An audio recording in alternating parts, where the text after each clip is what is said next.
जय हिंद मेरे प्यारे दोस्तों। आप सभी का आपके YouTube channel math class for exam में स्वागत करता हूं दोस्तों। तो दोस्तों आज साइंस का मेटल नॉन मेटल से संबंधित क्वेश्चन लेके आए दोस्तों। उम्मीद है आप लोगों को पसंद आएगा। तो दोस्तों बन रहे पूरा का पूरा व्यू कीजिएगा और अभी तक हमारे चैनल को सब्सक्राइब नहीं किए तो प्लीज सब्सक्राइब कीजिएगा। तो दोस्तों क्वेश्चन स्टार्ट करते हैं। क्रमशः एक अधातु और एक नरम धातु के उत्पादन करने वाले कठोर पदार्थ हैं। तो आंसर होगा कार्बन और सोडियम, ऑप्शन नंबर 4। तो कुछ महत्वपूर्ण पॉइंट। धातुएं आवर्त सारणी में अधिकांश तत्वों का निर्माण करती हैं। क्षार धातु, संक्रमण धातु, लैंथेनाइड और एक्टिनाइड और क्षारीय पृथ्वी धातु सभी शामिल है। एक आवर्त सारणी पर धातुओं को एक टेढ़ी मेढ़ी रेखा द्वारा अधातु से अलग किया जाता है जो कार्बन ने रेडॉन तक चलती है। अधिकांश धातुएं उज्ज्वल या चमकदार होती है, यानी धातुओं में ये गुण होता है दोस्तों। नेक्स्ट, धातुएं प्रकृति में अकार्बनिक होती है। धातुओं के गुण कैसा होता है दोस्तों? न चमकदार है, यानी चमकदार होता है। अनुनादी यानी मारने पर झनकार ध्वनि उत्पन्न करती है। तन्यता यानी तारों में ढाला जा सकता है, जैसे तांबे के तार इत्यादि। आघात वरीयता एल्युमिनियम शीट या पन्नी, सोने के चादर आदि जैसी पतली चादर में ढाला जा सकता है। कमरे के ताप पर ठोस और कठोर होती है। ऊष्मा और विद्युत का अच्छी सुचालक, घनत्व और गलनांक अधिक होता है। पारा को छोड़कर सभी धातुएं कमरे के तापमान पर ठोस होती है। एकमात्र धातु जो कमरे के तापमान पर तरल होती है। सोडियम Na और पोटेशियम K को छोड़कर सभी धातुओं को काटना मुश्किल होता है, जिसे आसानी से रसोई के चाकू के माध्यम से काटा जा सकता है, अतः इसे नरम धातु कहते हैं। यानी सोडियम पोटेशियम को चाकू से काटा जा सकता है। क्वेश्चन पूछता है दोस्तों कि कौन सा ऐसा धातु है जिसे चाकू से काटा जा सकता है, तो आंसर होगा दोस्तों सोडियम और पोटेशियम। ठीक है। नेक्स्ट, अधातुओं के कुछ टॉपिक। अधातुएं अधिकांश आवर्त सारणी के ऊपर दाईं कोने में स्थित होती है। अधातुएं चमकदार, आघातवरीयता और नमनीय नहीं है, और न ही वे अपने गुणों के आधार पर विद्युत की प्रभावी सुचालक है। ये अधातु गुण धातुओं को अधातुओं से अलग करने के लिए एक विधि प्रदान करती है। अधातुओं के गुण अनमनीय, ऊष्मा विद्युत के दुर्लभ सुचालक, गैर लचीला, भंगुर, ठोस। ये आमतौर पर नरम होती है। कमरे के ताप पर ठोस पदार्थ, तरल या पदार्थ या गैस होती है। गैर अनुनादी होता है दोस्तों। ठीक है। नेक्स्ट क्या है न, पृथ्वी पर सबसे कठोर पदार्थ हीरा है, जो कार्बन का अपरूप है। दोस्तों पूछता है कि कार्बन का अपरूप क्या है, तो आंसर होगा हीरा। कार्बन खुद कमरे के ताप पर ठोस होता है, इसलिए कार्बन एक कठोर अधातु है। धातुएं सोडियम पोटेशियम को छोड़कर कठोर होती हैं, जो अपवाद है। उन्हें नरम धातु कहा जाता है क्योंकि इसे रसोई के चाकू से आसानी से काटा जा सकता है। एक कठोर अधातु कार्बन होगा, एक नरम धातु सोडियम होगा। ठीक है। हीरे को छोड़कर सभी अधातुएं भंगुर, आम तौर पर नरम होती है, जो पृथ्वी पर सबसे कठोर पदार्थ है। हीरा कार्बन का एक अपरूप है। सल्फर और फास्फोरस के साथ कमरे के ताप पर ठोस रूप में पाया जाता है। ठीक है। यह मॉडर्न पीरियोडिक टेबल है दोस्तों, जिसमें से ग्रुप 1 में हेलिना की रब से फरियाद, हाइड्रोजन का 1, लिथियम का 3, सोडियम का 11, पोटेशियम का 19 और आरबी का 37, CS का 55, FR का 87। बेटा मांगे कार स्कूटर, बाप राजी ग्रुप 2 का है दोस्तों, जिसमें B का 4, Mg का 12, कैल्शियम का 20, SR का 38, BA का 56 और RA का 88। अब ग्रुप 13 का दोस्तों, बैगन, आलू, गाजर इन थैली। ठीक है, तो बैगन यानी बी का 5 होता है, और 13 एल्युमिनियम का होता है, जी का 31 होता है, IN का 49 होता है, TI का 81 होता है, और NH का 113 होता है। कहे सीता जी सुन प्रभु फिर, तो क से कार्बन का 6 होता है, सीता जी SI से 14 होता है, जी का 32 होता है, SN का 55 होता है, 50 होता है, और PB का 82 होता है, और FL का 114 होता है। आस से TPO, O का होता है 8, सल्फर का होता है 16, Fe का होता है 34, T का होता है 52, और 84 PO का होता है 84, और LB का होता है 116। फिर कल बाहर आएगी ऑटो। तो ग्रुप 17 का इस तरह से ट्रिक याद कर सकते हैं। फ्लोरीन का 9 होता है, क्लोरीन का 17 होता है, ब्रोमीन का 35 होता है, आयोडीन का 53 होता है, AT का होता है 85, और TS का 117 होता है। ये ग्रुप 18 को निष्क्रिय गैस, अक्रिय गैस, शून्य गैस सभी कहा जाता है, और जिसमें से हीलियम 2 होता है, नियॉन का 10 होता है, आर्गन का 18 होता है, क्रिप्टन का 36 होता है, जिनोन का 54 होता है, रेडॉन का 86 होता है, और OG का 118 होता है। तो 1 2 3 4 5 6 7 तत्व इसमें पाया जाता है। ठीक है, तो इस प्रकार से आप याद रख सकते हैं। और दोस्तों ये जिगजैग जो है यह धातु को अधातु से अलग करता है। ठीक है, तो इस प्रकार से आप याद कर सकते हैं। नेक्स्ट क्वेश्चन दोस्तों, क्षार धातु और क्षारीय पृथ्वी धातु किससे संबंधित रखते हैं? तो आंसर होगा S ब्लॉक से दोस्तों। ठीक है, S ब्लॉक। अवधारणा क्या है दोस्तों? नमोसले द्वारा हमारी आवर्त सारणी कुल 7 अवधियां यानी क्षेत्रीय रूप से चल रही है, 18 समूह लंबवत चल रही है। आगे भी SPDF ब्लॉक में विभाजित किया गया है, जो सबसे बाहरी इलेक्ट्रॉन की नियुक्ति पर निर्भर करती है। समान ब्लॉक से संबंधित तत्व उसके रासायनिक और भौतिक गुण मिलते हैं।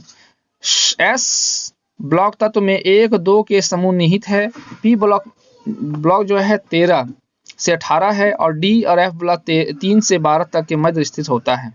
ठीक है, नेक्स्ट क्वेश्चन दोस्तों, उस कथन की पहचान कीजिए जो धातुओं और अधातुओं के भौतिक गुण के अपवाद नहीं है। तो आंसर होगा दोस्तों न कॉपर उष्मा का सुचालक है। बाद बाकी क्या दोस्तों, ना आयोडीन देखने में चमकदार होता है, सोडियम धातु नरम होती है, ग्रेफाइट विद्युत का चालन करती है। ये सब सही है, लेकिन अपवाद में आंसर ये होगा दोस्तों, कॉपर उष्मा का सुचालक है। नेक्स्ट क्वेश्चन दोस्तों, निम्नलिखित में से कौन सी धातु अधातु कमरे के तापमान तक तरल अवस्था में पाया जाता है? तो आंसर होगा दोस्तों न मरकरी और ब्रोमीन, ऑप्शन नंबर 3। मरकरी और ब्रोमीन जो है वह धातुएं तरल अवस्था में पाया जाता है। ठीक है दोस्तों, कुछ टॉपिक है। धातु ऐसे तत्व हैं जो चमकती है, ऊष्मा बिजली के अच्छे चालक होते हैं, लचीले और नम्य होते हैं। सभी धातुएं कमरे के ताप पर ठोस अवस्था में मौजूद होती है। पारा एकमात्र ऐसी धातु है जो कमरे के ताप पर तरल अवस्था में मौजूद होता है।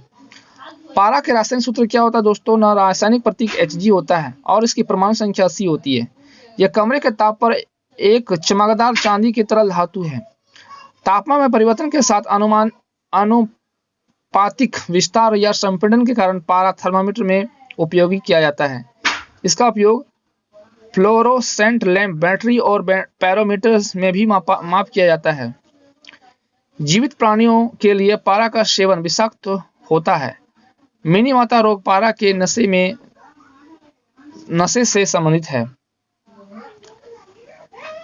अधिकांश धातुएं कमरे के तापमान में गैस होती है। हालांकि कुछ ठोस है, केवल ब्रोमीन ही तरल अवस्था में है। ब्रोमीन की परमाणु संख्या 35 होती है दोस्तों। ब्रोमीन की खोज एंटनी जेरोम ब्लाड ने 1826 ईस्वी में की थी। क्वेश्चन दोस्तों, अधातु के सामान्य गुणधर्म के बारे में निम्नलिखित में से कौन सा कथन सत्य है? तो आंसर बी और डी सत्य है। अधातु ऊष्मा रोधक होता है, और अधातु ऑक्साइड समानता अम्लीय होता है। ठीक है। कुछ गुण दोस्तों, विद्युत ऊष्मा का चालक, तो धातुएं विद्युत और ऊष्मा की सुचालक होती है, अधातुएं विद्युत और ऊष्मा का कुचालक होता है, ठीक है। धातुएं ध्वनिक होती है, जिसका अर्थ है वे जब टकराते हैं तो बजने वाले ध्वनि उत्पन्न करती है। अधातु अध्वनिक होती है। धातुओं को पतली शीट में परिवर्तित किया जा सकता है, इसलिए वे घुलनशील है। अधातु को पतली शीट में नहीं बदला जा सकता है, इसलिए वह अघुलनशील है।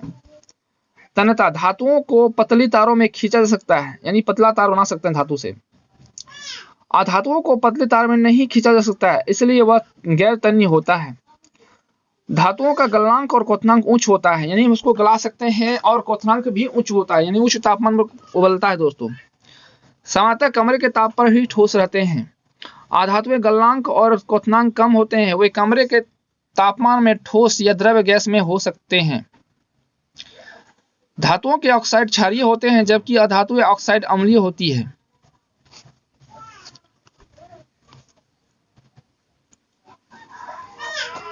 दोस्तों, धातुओं की अभिक्रियाशीलता श्रृंखला में सबसे अधिक अभिक्रियाशील धातु कौन सी है? तो आंसर होगा दोस्तों ना पोटेशियम। आंसर क्या होगा ना पोटेशियम होगा, ठीक है।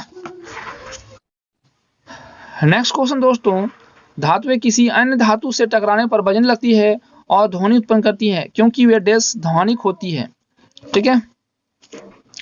धातुएं आघात वहता है। ये सभी धातुओं को हथौड़े से पीटकर पतली चार में बनाया जा सकता है।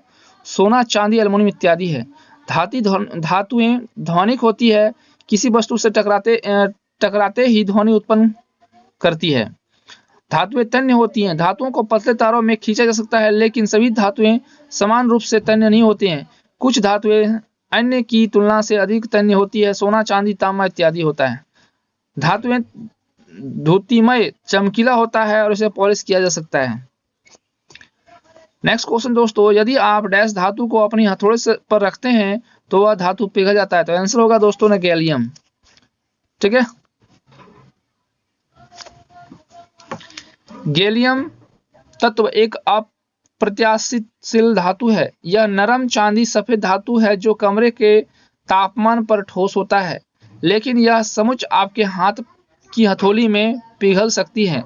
वह विचित्र और देखने में थोड़ा अटपटा है, लेकिन यह समझ में आता है। धातुओं के बारे में महत्वपूर्ण तथ्य: चूहे को मारने के लिए इस्तेमाल की जाने वाली धातु जिंक ऑक्साइड है। मनुष्य में तांबों की अधिकता होने वाली रोग है विल्सन। गैल्वेकृत आयरन पर जिंक की परत चढ़ाई जाती है। जंग लगने से लोहे का वजन बढ़ जाता है। जिंक क्लोराइड कोट लकड़ी के फर्नीचर को दीमक से बचाता है। कैल्शियम हाइड्रोक्साइड को हाइड्रोलिथ कहा जाता है। कैल्शियम हाइड्राइड का उपयोग अग्निरोधक और जल रोधक कपड़े बनाने के लिए किया जाता है। हवाई जहाज में प्रयुक्त धातु पैलेडियम है। मोती की राख पोटेशियम कार्बोनेट है। क्रोमियम ट्राइऑक्साइड को क्रोमिक अम्ल के रूप में जाना जाता है। प्रकाश विद्युत सेल में सेलियम धातु का उपयोग किया जाता है। पिच ब्लेड के रेडियम निकाला जाता है। प्याज और लहसुन की गंध सल्फर यौगिक के कारण होती है दोस्तों। नेक्स्ट क्वेश्चन दोस्तों, गैर धातु है तो आंसर 1 और 2 होगा, यानी ऊष्मा का सुचालक होता है और विद्युत का कुचालक होता है। तो दोस्तों, अधातु एक अधातु रासायनिक तत्व है कि ज्यादातर के लिए एक धातु विशेषता की अभाव है। वे तत्व जो इलेक्ट्रॉन को स्वीकार या प्राप्त करके नकारात्मक आयन बनाता है, वे ऊष्मा और विद्युत का संचालन नहीं करते हैं। वे ऊष्मा और विद्युत के अच्छे चालक हैं। अधातु में नम्यता नहीं होती है। सभी अधातु को आवर्त सारणी के दाईं ओर रखा जा सकता है। विस्तारित आधुनिक आवर्त सारणी के कुल 22 तत्व गैर धातु हैं। ग्रेफाइट कार्बन का एक रूप है जो कि विद्युत का सुचालक है। एक अधातु में एक अपवाद की तरह है। विद्युत चालकता धातु में विद्युत का सुचालक होते हैं और अधातु जो होता है वो विद्युत का कुचालक होता है। नेक्स्ट क्वेश्चन दोस्तों, नीचे दी गई मिश्र धातु में किसका एक अधातु है? तो स्टेनलेस स्टील। स्टेनलेस स्टील जो है एक अधातु है। तो ऑप्शन नंबर 3 होगा दोस्तों। मिश्र धातु, वे मिश्र धातु एक धातु के संयोग से कम एक या अधातु होती हैं। संयोग को एक ठोस विलयन, एक यौगिक या किसी अन्य धातु के साथ मिश्रण का हिस्सा होना चाहिए ताकि इसे एक मिश्र धातु माना जा सके। एक मिश्र धातुओं में धातु का संयोग करने के लिए सबसे आम तरीका उन्हें पिघलाना, उन्हें एक साथ मिलाना और फिर उन्हें कमरे के तापमान पर वापस जमाना, ठंडा करना है। पीतल तांबा और जस्ता का मिश्र धातु है। कांसा तांबा और टिन का एक मिश्र धातु है। स्टेनलेस स्टील में न्यूनतम क्रोमियम सामग्री वजन में 10 से 12% होनी चाहिए। क्रोमियम के अलावा स्टेनलेस स्टील में अन्य मिश्र धातु आमतौर पर निकिल, मॉलिब्डेनम, तांबा, टाइटेनियम और सिलिकॉन, मैग्नीशियम और कोलम्बियम, एल्युमिनियम, नाइट्रोजन और सल्फर होते हैं। सोल्डर टीन और शीशा का मिश्रण होता है, यानी लीड यानी शीशा का मिश्रण होता है। इसलिए स्टेनलेस स्टील एक मिश्र धातु है जिसमें अधातुएं नाइट्रोजन सल्फर होती है। कार्बन एक अधातु है जो मिश्र तत्व है जो स्टील के निर्माण के लिए आवश्यक तत्व है। तो दोस्तों आज के लिए इतना ही। जय हिंद, जय भारत।